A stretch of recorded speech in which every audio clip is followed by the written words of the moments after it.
Hi,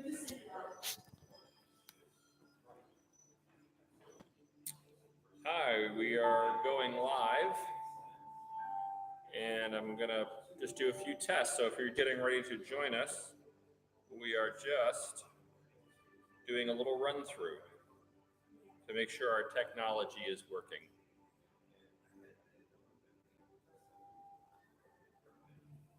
I'm calling a viewer to see how our sound is right now.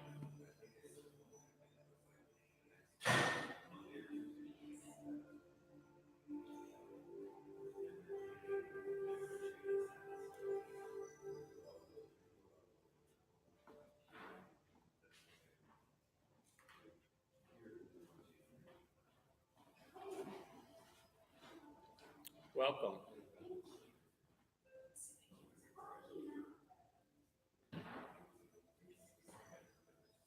Hi, we're just testing our sound to see how our sound is going.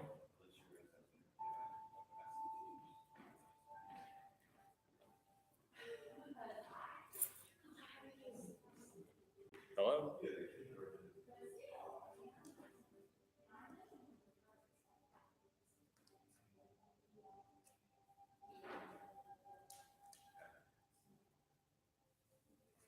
I'm doing a test to see how our sound's going.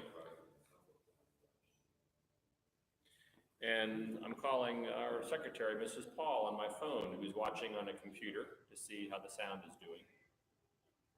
For whatever reason, it's going to Mrs. Paul's voicemail. Would you go? She's in my office watching. I'm not sure why she's not able to answer. And just check and see how the sound quality is. She's at my computer. So we're just doing a practice run through while our guests arrive, and some of you may already be at home fixing dinner, and you're watching this live stream. We'll be starting at 6 o'clock, which is in about 8 minutes, but we're just running through and testing out our sound. The link to the PowerPoint is on the main page of our website, so the information that we're going through here this evening, if you simply go to our website and access information under the AIG department, it is listed there. Or if you're watching live today, which is October the 29th, the link for the PowerPoint is right on the main page of the website.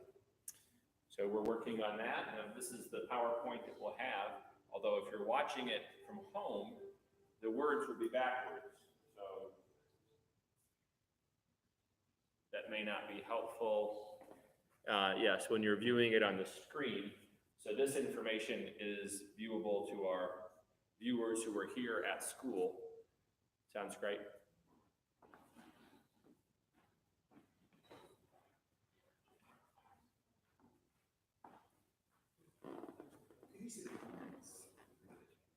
Chris, people left a comment saying sounds great. Could you see? Okay. Oh yeah, good. There. Okay. Easy. White background. Okay, good. Yeah, it sounds great. All right. Well, we're going to go ahead and leave the microphone on, and I'm going to go greet our other guests who are here at Washington Elementary. It's about 5:55 on October the 29th, and if you're just joining us, we'll start in about 5 minutes.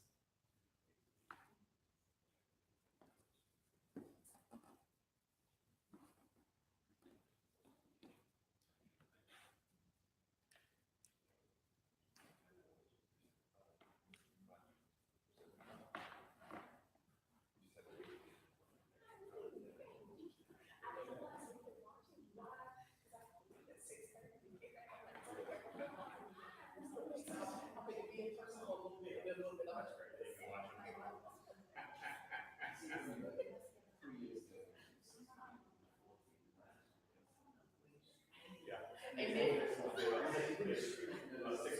60 people watching online. And then nobody probably you should just make it over. Right. That were probably some people like the beaker, but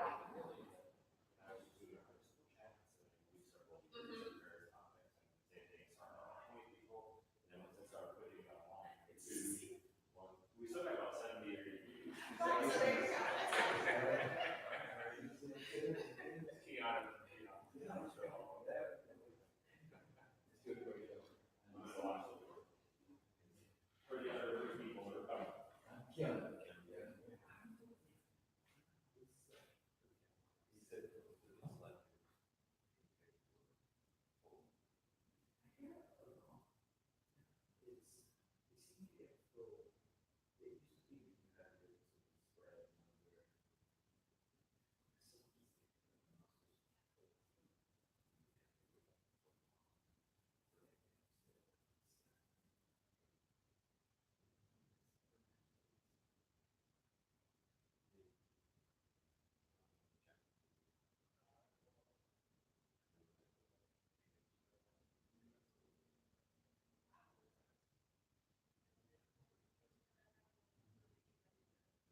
Thank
you for being part of our live audience.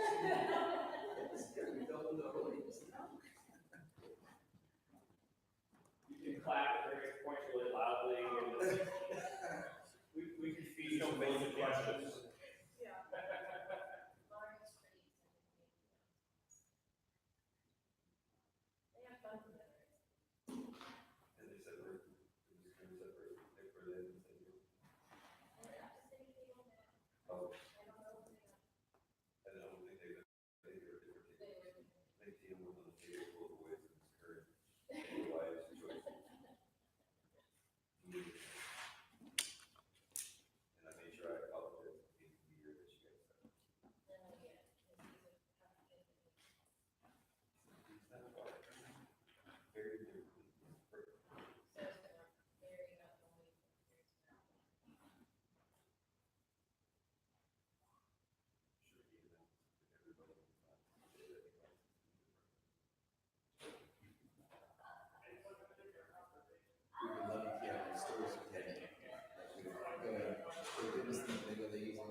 Website where you can, there are live animal accounts, these scientists counting animals.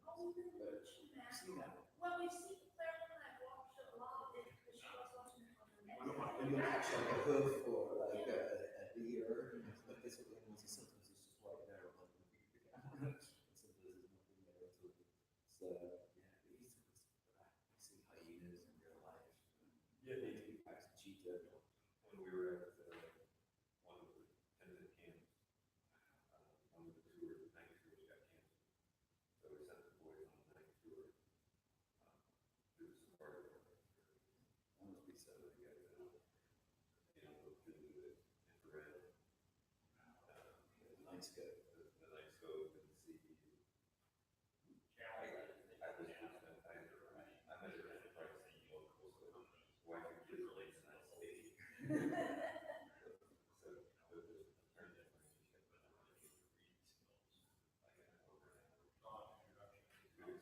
I had been previously, so that was my experience. Yeah. And then the following day I drove to the park. You drive through the day at night, you see the guy.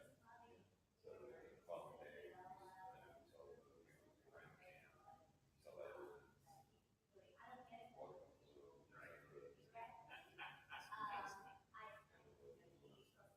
Where was that? A few years ago? Oh, was it last summer? We love your stories. Who's in the team? Yeah, last year. One hand.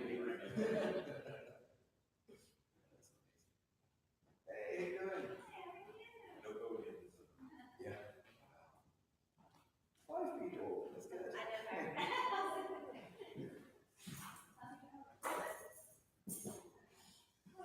Yeah, definitely. Good. Just say it's looking less ridiculous. It's such a big room. 5 people. They were still pretty ridiculous. You can still fit in an elevator, like 3 times over. Yeah. Well, that's what I have to. But this is not a super person. Yeah, there you go. Yeah, the screen is good when it works. Right. This is better. Yeah.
this is normal.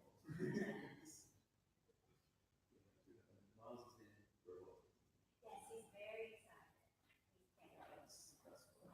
He can't wait. That's cool. What was he last? So he was at a Montessori school in Cary, it's really in Cary. Yeah. And so right downtown Cary's off of Montessori. So he went to preschool there, and we tried to get into Washington as a kindergartner, but he didn't get in. So we waited for the next first grade year, and he's a kindergarten. So we tried to get him to Montessori. So that's why we did that. But then now we decided to go back to this age group. That's one kid, and it's good for him. And what's the Montessori reading sort of project base? Did you get, or is it? It Mix? Yes. And I think it was good for him. I liked Lower Elementary, the Montessori for the first 2 years, but I think that third year, I really wish it could have been in a more traditional environment. So, which is another reason why we went ahead and put him back in third grade, and it's a change. So, that.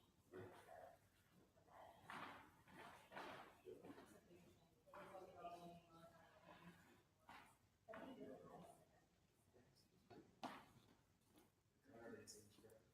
What about Joshua? He's doing pretty well. Where is he? Ninth grade. Thank you, families, for joining us tonight. It's about 6:05 on October the 29th. I'm Bob Grant, your principal, and we're here to start our presentation about our AIG information session. I'm going to turn this way because these people are here live with us for the program, and you may be watching at home this evening, or maybe you're watching at a later point when you have some free time and it's not live.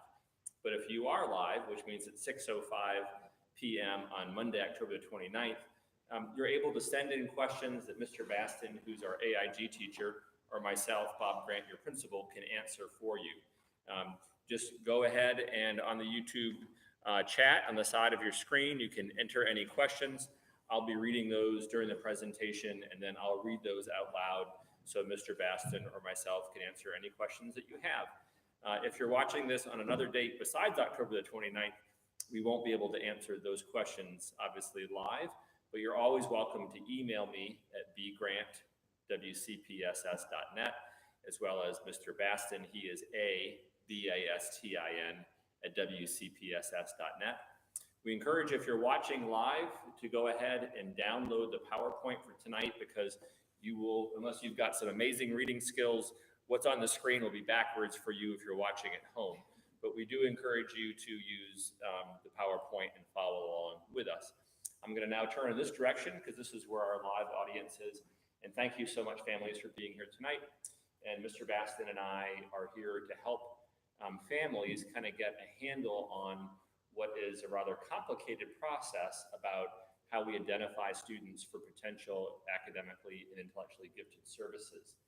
But I do want to preface that because at Washington GT, gifted and talented, the GT doesn't refer to academically and intellectually gifted. It refers to the gifts and talents that we all have, and we seek to nurture and develop that in a whole range of ways, most specifically the elective program. We also have something called Gifted Challenge Electives here, which we start at the end of kindergarten and goes all the way through 5th grade, which is really an in-house way of determining students who could really benefit from a gifted challenge elective. And that is something that can be based on academic performance. It's also looking at potential of a child and would they really benefit from being pushed and placed into an AIG-like classroom. So as we'll learn from the presentation today, the typical pathway for getting identified AIG is in 3rd grade through the testing program that Mr. Basson will explain. And that's across North Carolina. All students are tested for AIG services. At Washington, though, we look to informally identify kids who would really benefit from being in a gifted challenge elective, and that starts at the end of kindergarten, and they have the opportunity to take those classes through 5th grade. At the end of tonight, I hope that you'll be able to have a clearer understanding of both the testing process in 3rd grade for how kids are assessed, the potential pathways that students have as far as being identified and potentially being in receiving AIG services. And then after third grade, if your child is not identified, but you're seeking to have your child tested or identified, Mr. Baston will share what the process is for that in fourth and fifth grade. Members who are live, please feel free to stop at any point and ask any questions that you have. And again, people who are watching currently on the live stream, maybe from home or driving in their car, you can safely stop and pull over and send questions through the Google, YouTube, and we'll answer those live.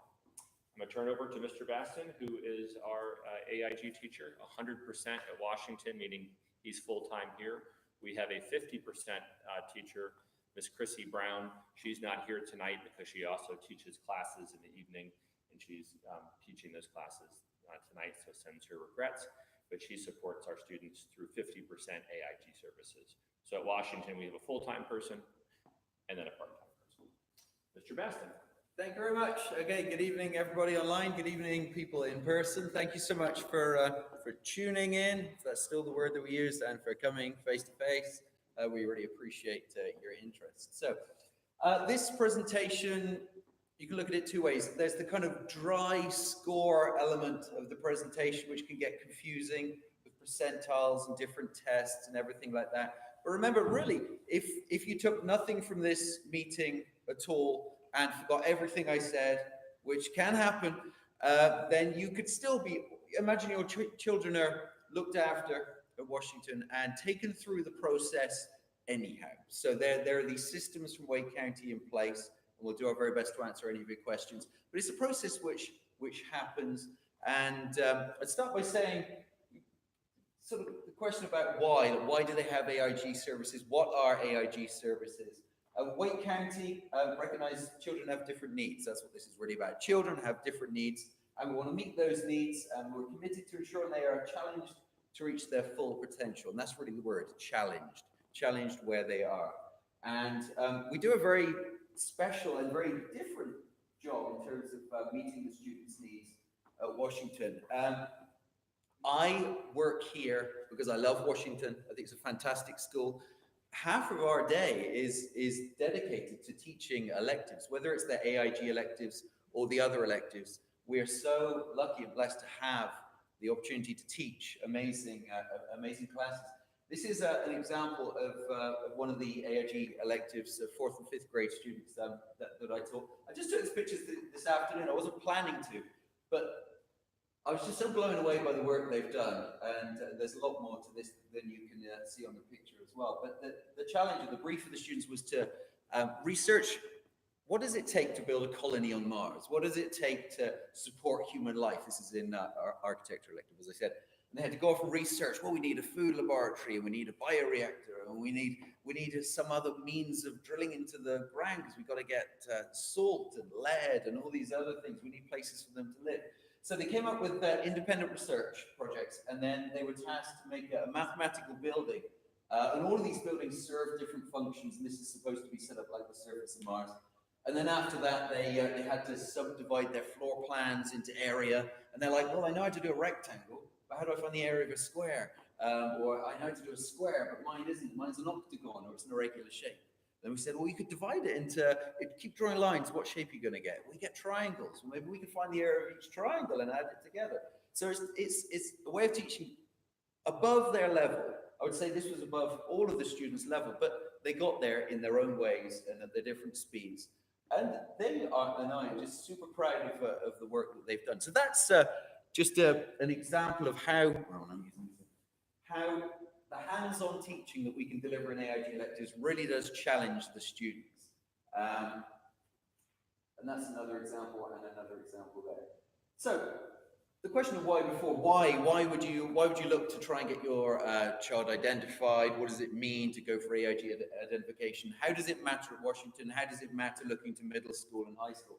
And it's slightly different. I'd say the reason for AIG identification at Washington, if you're AIG identified in math, then you're automatically going to get into the AIG math electives. Language arts, you're going to be directly put into the AIG language arts electives. We also have the social studies electives, which are linked to the language arts identification, and the science elective, which are linked to the math identification. But as Mr. Grant said, we're much more flexible than that. We have an in-house list where students are showing that they need the challenge, whether they're identified or not. They're welcome with open arms into those electives, and they would go on our in-house AIG list.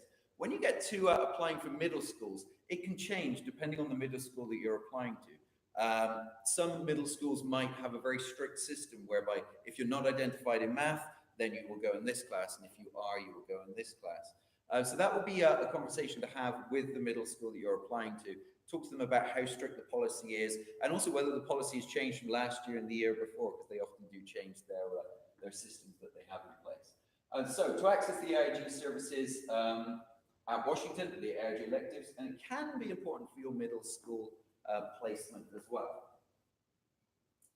Okay, so AIG service. As I briefly mentioned before, students are identified as AIG receive differentiated services. So at every school, they're going to receive some kind of different service to challenge them. Typically, that means at a school that is not a magnet school, doesn't have the magnet electives, the AIG electives, they would be with the AIG teacher for 45 minutes a week. So if a student's identified as AIG in math, they would get maybe pulled out into a small group once a week, typically for 45 minutes with the AIG teacher.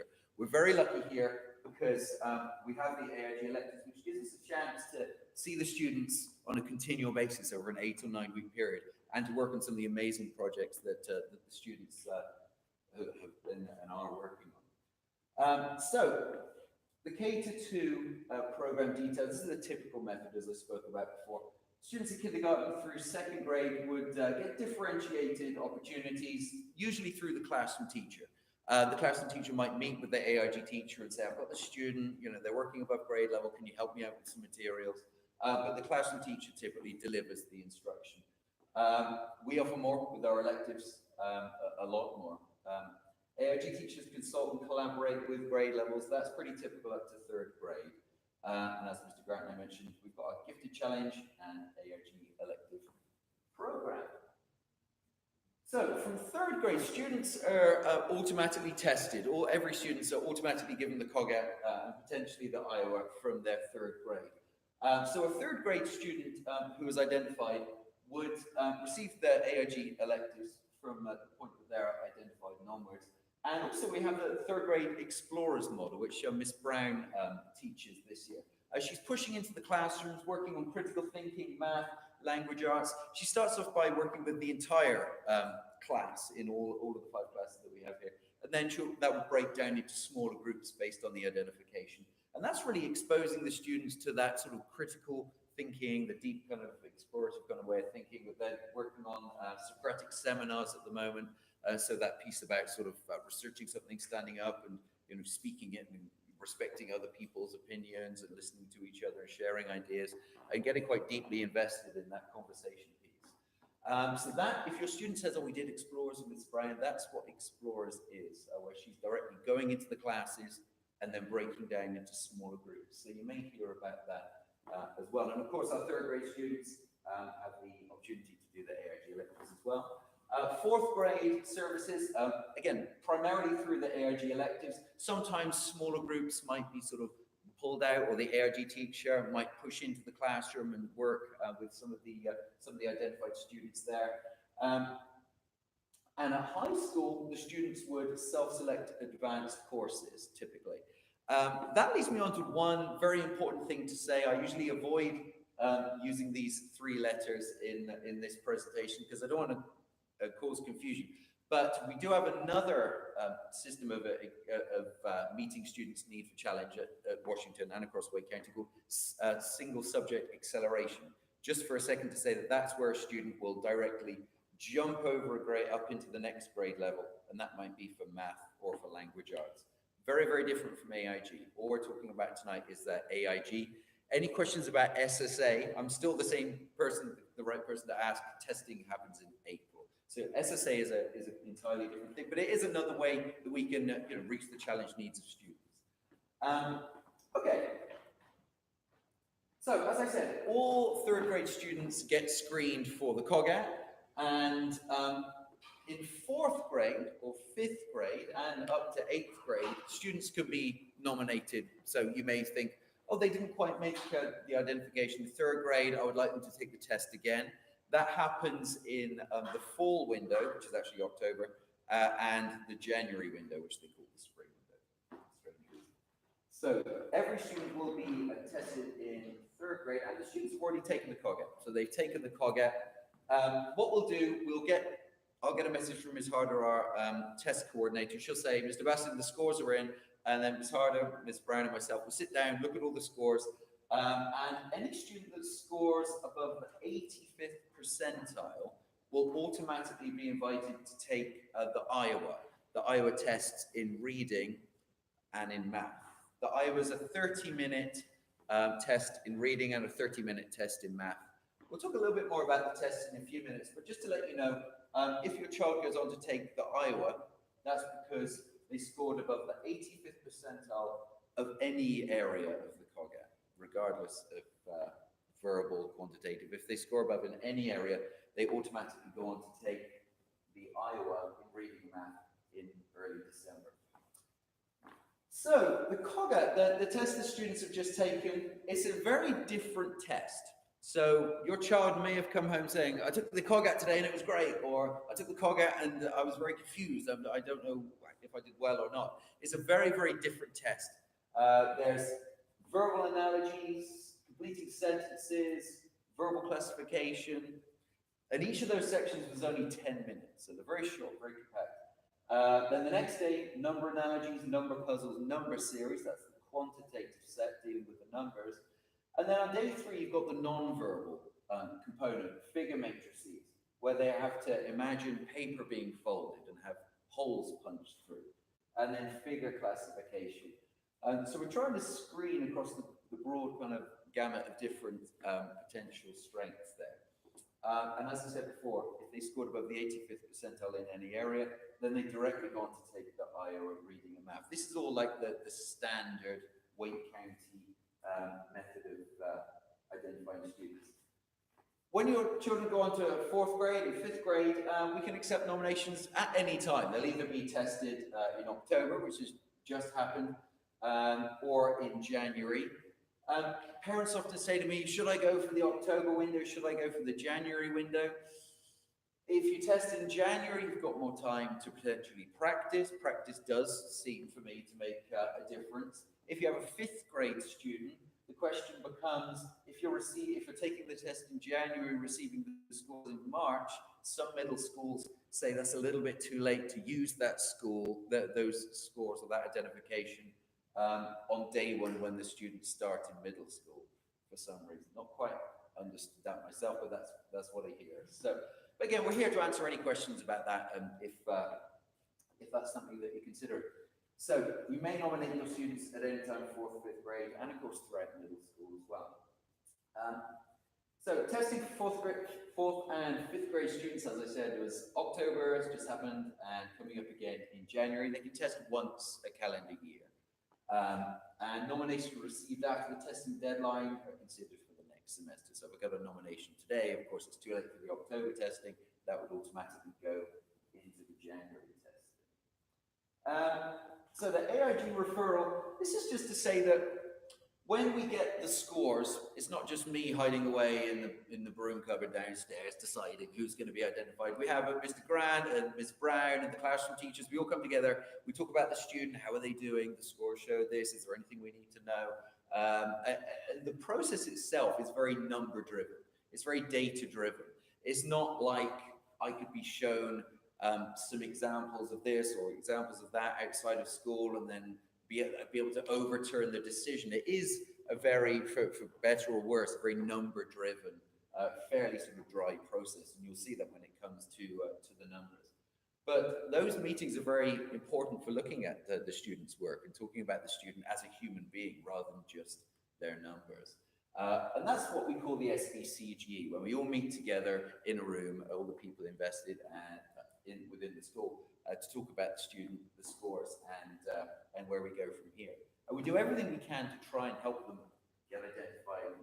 As I said, it's an automatic process in some ways because it's so so dated, so number driven, so data driven. Informal indicators as well. You will receive parent and teacher checklists. Like if your child goes in to take the Iowa, that's to let us know what you see at home.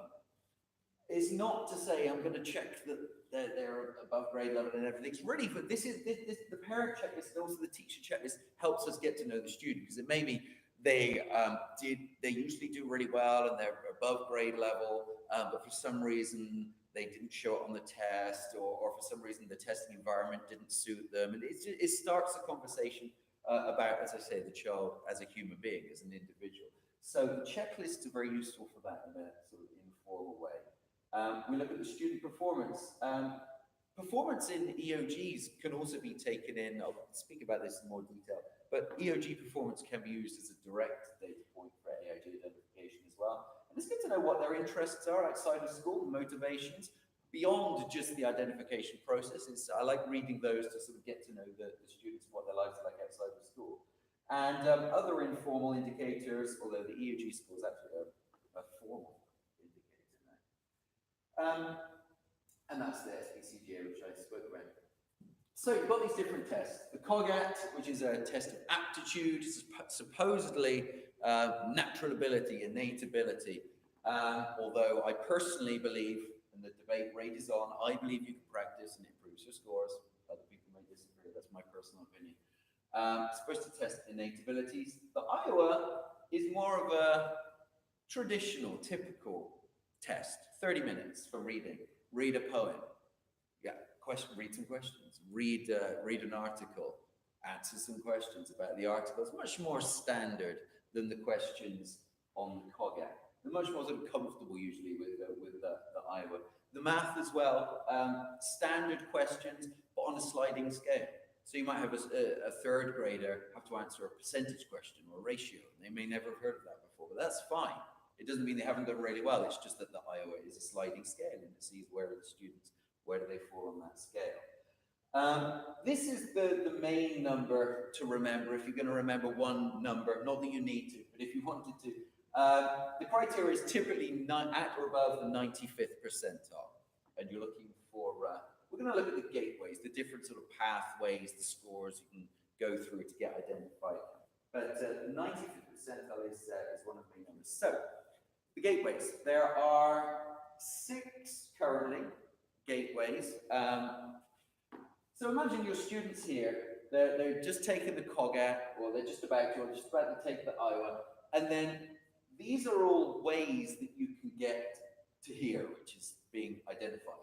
So they've widened it up. There's all these different ways that you can, but ultimately, more often than not, it falls down to the scores. And I'll make it a bit bigger, but just to say, gateway 1 is in pink, and you've got 2, 3, 4, 5, and there's a 6th gateway as well. And this presentation, again, is on the main page of our website, so if you want to go and look at these gateways, those boxes are pretty small, but you can go through them individually on the PowerPoint. You can also reference them. Yeah, it seems very, very confusing, but I'll try and make it as understandable as I can. So gateway 1 is the standard, easiest one to understand. You score at or above 95th percentile on the COGAT. You then take the Iowa, and you score at or above the 95th percentile, and you would be identified. It says in the areas. So you would be looking for verbal scores in the COGAT to match the Iowa reading. And you've got this balance. They've got the COGAT 95th percentile, got the Iowa 95th percentile, you're done. That's it. For the math, it would be the quantitative part of the COGAT is at or above 95th percentile, and you got the Iowa math. So you're done. That's finished. So gateway 1 is nice and easy. Right. So what happens to the student if they come in, they do really well on the COGAT, they get at or above 95th percentile, and then they take the Iowa and get less than the 95th percentile. It's not like you're done and that's it. We can't do anything else. What we do then, we start talking about administering an individual test. It's me or Miss Brown sitting with the student, giving them this test. And sometimes students perform better in that environment because you're in a small room and there's not any kind of distraction. There's not 20 other students around. It's just me or Miss Brown and the student. So this is called 2A. you get the 95th percentile or above in the COGAT, we administer the Woodcock-Johnson. Now there's a reading and there's a math. And again, they're looking for the 95th percentile. So this is like a replacement. It replaces the Iowa. We got this. This wasn't quite high enough, so we replaced it with the Woodcock-Johnson. And it's a good test. It is a very reliable test. What about if the student gets at or above the 95th percentile on the Iowa, but the COGAT wasn't high enough? Well, Wake County say you have to have the balance. We haven't because we've only got the Iowa. Well, then there's a replacement test for the COGAT. The replacement test is called the RAST, the RIST. Again, it's a one-on-one test, so me and Miss Brown would sit down with the student and we would administer the RIST. And if they get out above the 95th percentile, then you've got that balance again and they're done. Nothing else to do. So that, and the RIST there is just that one test. It doesn't subdivide into reading or math. Okay, Gateway 3. They have these things called composite scores. So you get all these different numbers coming out of the COGAT, and they clump them together. And they clump them either into one big clump called the VQN, or the QN, which is more your math problem-solving skills, or the VN, which is your verbal skills. So they clump those scores together. And the big takeaway here is that if you're at or above the 98th percentile, just in the COGAT, in those areas, there's composite scores, and it'll all come home on pieces of paper, you'll see. But if you get at or above 98th percentile, you're done. That's it. You don't have to worry about the Iowa. You still take it usually, but you'd be identified without it. So that's another way that you can do it. They maybe had super, super high verbal and very low math, and that's fine because it is likely this score will be high enough for automatic identification. So that's Gateway 3. That's the only one where we're not thinking about the 95th percentile. Okay, we administer EOGs for various reasons. We have to. Some people like them, some people don't like them. Students sometimes love taking these tests because they're only 30 minutes, or the COGAT is only sets of 10 minutes, 10 minutes, 10 minutes. EOG might be sitting there for 3 or 4 hours. But some students thrive in that environment. Some students take a while to get into their test. They take an EOG and they excel. And that's great because we can use the EOG scores now. So it's another way. Gateway 4A, you get the 95th percentile on the COGAT, but the Iowa just didn't work out. And also, if then you gave that other test, the Woodcock-Johnson, and that didn't work out, that's okay, because just before the summer, you take the EOG. And again, if you get the at or above 95th percentile in the EOG, then we can use that. So that's another option, also for math. So you can use the EOG reading or the EOG math and match it with the COGAT score. Also, guess what? Gateway 4B, I think you know what's coming. At or above the 95th percentile in the Iowa, you can match that with an EOG as well. So it's another, they've widened the pathways, widened the possibilities, the options to get students identified, rather than just giving one test or 2 tests and saying that's it.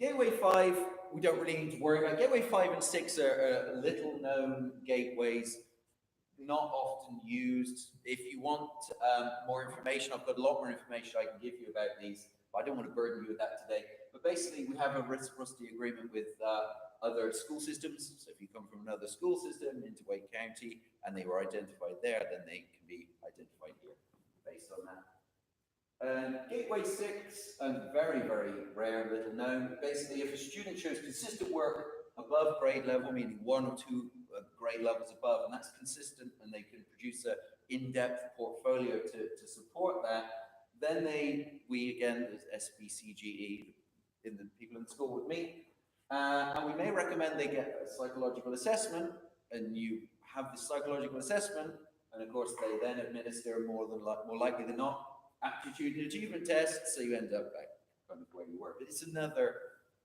gateway. But if you want more information about that, yeah, please email me. So the SBCGE decision, we say decision, but really is a number-driven thing. I can't sit with Mr. Grant and the teachers and the student, Miss Brown, and say they got 94th percentile, but they're excellent and we love them and they're fantastic. We know that, but we can't override what is like a number-determined system. But just to let you know, it is a group decision, and the group extending to Wake County as well, who determine the benchmarks, really. But the student will either be recommended for AIG differentiation in language arts and math, or just in math, or just in language arts. And we review their performance as well. So how are they doing? How are they coping in the classes?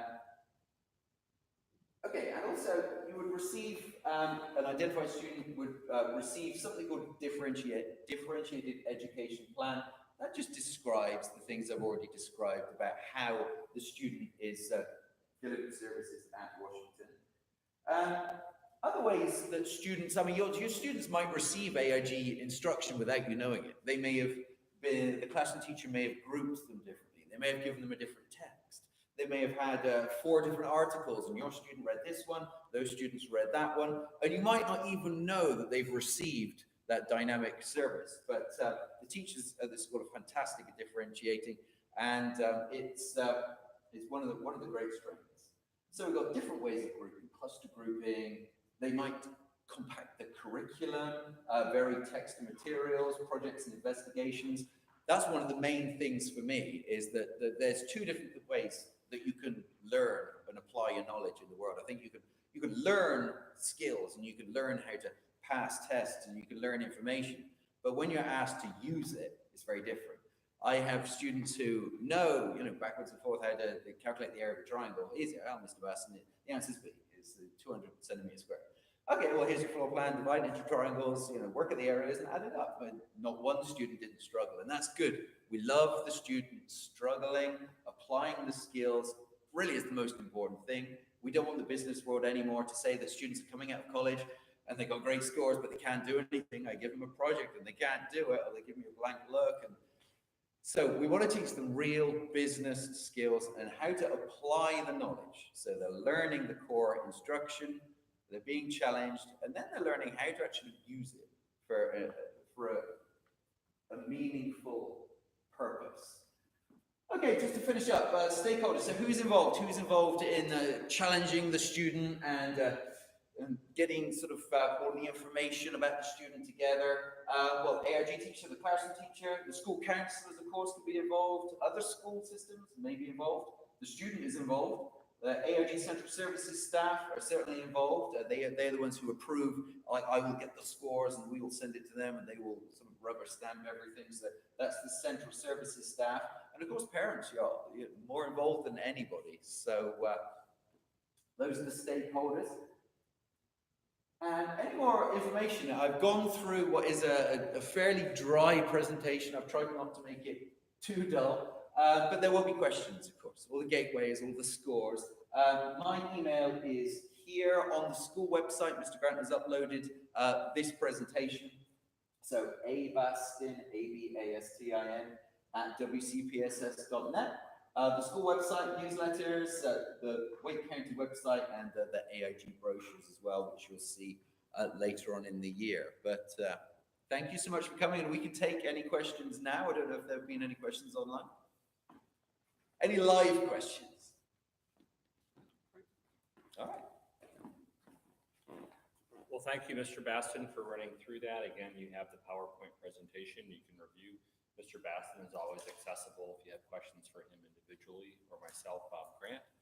Thank you so much for those folks who tuned in live or who may be watching later on this week at home. We appreciate you taking the chance to learn more about how we serve your child and how you can partner with us at Washington.